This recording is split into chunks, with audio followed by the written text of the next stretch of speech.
144 घंटे समुद्र के अंदर बिना ऑक्सीजन कैसे रहा एक व्यक्ति जिंदा, जो था बाइबल का एक किरदार नायक।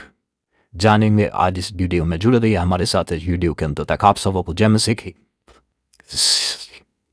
दोस्तों, सबसे पहले हम उस व्यक्ति के बारे में जानेंगे, उस व्यक्ति का जिक्र कहाँ मिलता है। उस व्यक्ति का जिक्र बाइबल में उसका एक पुस्तक है, उस अध्याय में केवल, उस पुस्तक में केवल 4 ही अध्याय हैं, 1 से 4 अध्याय, और वो पुस्तक है योना की पुस्तक। जी हाँ दोस्तों, योना की पुस्तक है। और योना जो है मछली के पेट में उसके 144 घंटे रहा। हिब्रू में थर्ड जो है नाम आया है। हिंदी अनुवाद में किसी में मगरमच्छ और किसी में मछली आया है, लेकिन हिब्रू में थर्ड आया है, जिसका अर्थ ये बड़ा जल जंतु या व्हेल जैसी कोई मछली जो है होती है। इंडिकेट मिलता है इसके जो है वो हमको सबूत मिलते हैं, उन सब की ओर इशारा करता है। दोस्तों, वो 3 दिन और 3 रात मछली के पेट में जो है वो भी जिंदा रहा। दोस्तों, जबकि साइंस इस बात को नहीं बोलते हैं कि कोई व्यक्ति बिना ऑक्सीजन के जिंदा रह सकता है, लेकिन दोस्तों ऑक्सीजन कहाँ मिलती है, कैसे मिलती है, ये अभी पूरी रीति से तय नहीं है। दोस्तों, एक कहानी पर पहले हम जो है चर्चा करेंगे। इतिहास में एक व्यक्ति का नाम बहुत मशहूर हुआ था, जिसका नाम था जेम्स वार्टले, जो 1891 का किस्सा है। और वो उसको एक व्हेल मछली ने उसको निगल लिया था, जो 15 से 20 घंटे तक मछली के पेट में वो जिंदा रहा। और 15 से 20 घंटे के बाद उसको जो है मछली के पेट से बाहर निकाला गया था। और उसको जब बाहर निकाला तो मछली के एसिड की वजह से उसका शरीर सफ़ेद पड़ गया, लेकिन वो व्यक्ति जिंदा था दोस्तों, और ये बहुत मशहूर हुआ था। तो जो व्यक्ति 15 से 20 घंटा बिना ऑक्सीजन के मछली के पेट में, जो ऑक्सीजन उसे कैसे मिल रही थी, बिना ऑक्सीजन के तो इंसान मर जाएगा, उसको मछली के पेट में ऑक्सीजन मिल रही थी। मतलब अभी किस प्रकार का जो है दोस्तों चमत्कार है, इसको समझेंगे। जिससे एक बच्चा जब माँ के अंदर बन रहा होता है तो उसको अपने फेफड़ों से भी सांस नहीं मिल रही होती है, और उसको जो है तुम्हारे की माँ के जो माँ सांस लेती है वो भी उसके फेफड़ों में, उसके शरीर में नहीं जाती है। क्यों? क्योंकि वो जो माँ सांस लेती है वो उसके जो है फेफड़ों में जाती है और फिर बाहर निकल जाती है ना। कुछ सेकंड के लिए अंदर जाती है, फिर बाहर जो है निकल जाती है सांस। तो एक बच्चा माँ के अंदर जिंदा कैसे रहता है, उसे ऑक्सीजन कैसे मिलती है, वो भी 9 महीने तक वो जो है अंदर जो है जिंदा रहता है दोस्तों। वो व्यक्ति इसलिए बच्चा जिंदा इसलिए रहता है क्योंकि उसको जो है माँ के जो है माँ के खून में ऑक्सीजन रहता है, नसों में, मांसपेशियों में, और उसी से उसको ऑक्सीजन मिलता है और वो बच्चा जिंदा रहता है। जबकि बच्चे के चारों ओर बुरे से एसिड भी रहते हैं और तरह तरीके के केमिकल जैसे भी होते हैं, लेकिन फिर भी वो बच्चा जो है जिंदा रहता है और सही सलामत रहता है और श्वास मिलता रहता है।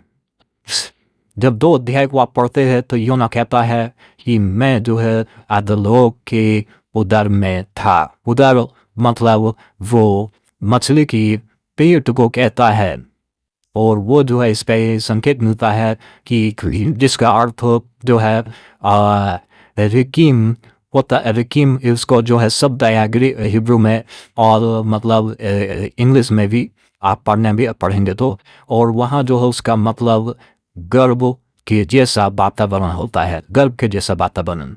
तो जो योना मछली के पेट में जो रहा 3 दिन 3 रात 144 घंटे, उसको उसी से ऑक्सीजन मिल रहा था दोस्तों।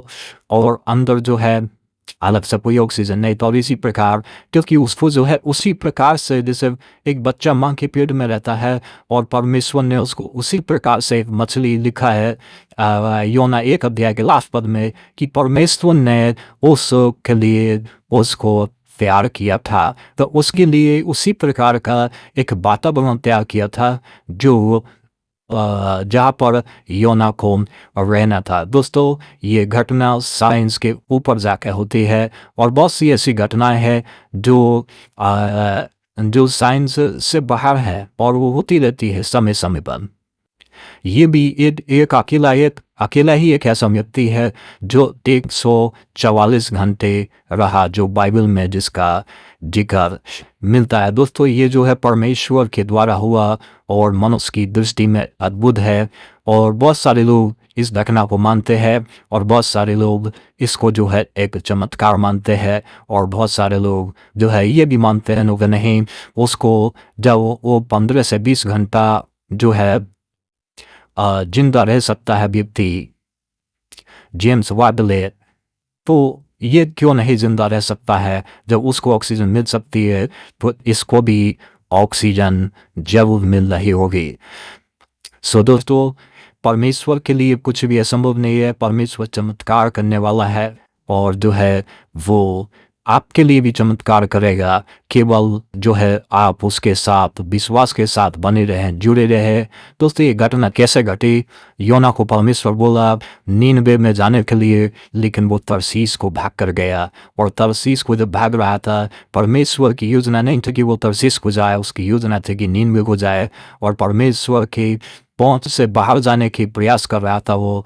तभी परमेश्वर ने उस समुद्र में एक तूफान उठाया और जब वो तूफान उठने लगा तो बवंडर आया और जिससे जो है वो जहाज डूबने लगा और जितने भी लोग थे सब डूबने लगे। तो जो है लोगों ने चिट्ठियाँ डाली और चिट्ठी योना के नाम पर निकली और उसने पूछा कि तू जो है कहाँ से आ रहा है, हमको बता। उसने बताया कि मैं यहोवा परमेश्वर को जो है मानने वाला हूँ और मैं उसके सम्मुख से भाग करके जा रहा हूँ। और उसने कहा हम तो निर्दोष है और परमेश्वर हमको नाश नहीं कर सकता। उन्होंने पूछा बता हम क्या करना तेरे साथ? तो उसने कहा कि मुझे समुद्र में उठाकर फेंक दो बगैर संकोच। उसने बोल दिया, उसने इसलिए बोल दिया क्योंकि वो जानता था कि परमेश्वर उसको मरने नहीं देगा। दोस्तों, आज के वीडियो में इतना ही। हमारे साथ बने रहने के लिए बहुत धन्यवाद।